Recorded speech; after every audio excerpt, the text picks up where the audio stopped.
வணக்கம். நாகை பிரசித்தி பெற்ற நாகூர் நாகநாதர் கோயில் தேரோட்டத்தில் திரளான பக்தர்கள் பங்கேற்பு. ஆரூரா தியாகேச என பக்தர்கள் பக்தி பரவசத்துடன் தேரினை வடம் பிடித்து இழுத்தனர். நாகை மாவட்டம் நாகூரில் 100 ஆண்டுகள் பழமை வாய்ந்த அருள்மிகு நாகவள்ளி சமேத நாகநாத சுவாமி திருக்கோவில் அமைந்துள்ளது. இவ்வாலயத்தின் பிரம்மோற்சவ விழா கடந்த 11ஆம் தேதி கொடியேற்றத்துடன் வெகு விமரிசையாக துவங்கியது. இதில் நாள்தோறும் சுவாமி வீதியுலா வந்து பக்தர்களுக்கு அருள் பாலித்து வந்தார். திருவிழாவின் முக்கிய நிகழ்ச்சியான இன்று காலை திருத்தேரோட்டம் நடைபெற்றது. ஆலயத்தில் இருந்து சிவ வாத்தியங்கள் முழங்க நாகநாதர் திருத்தேருக்கு எழுந்து அருளினார்.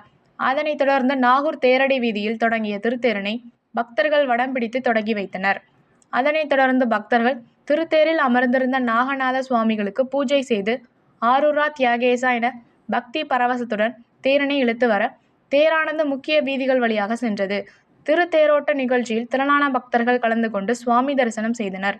நாகூர் நாகநாதர் கோயில் தேரோட்டத்தினை ஒட்டி நாகை வட்டத்தில் உள்ள பள்ளிகளுக்கு இன்று உள்ளூர் விடுமுறை அளிக்கப்பட்டது. தமிழ் டிவி நியூஸ் செய்திகளுக்காக செய்தியாளர் நாகை விஜய். நன்றி.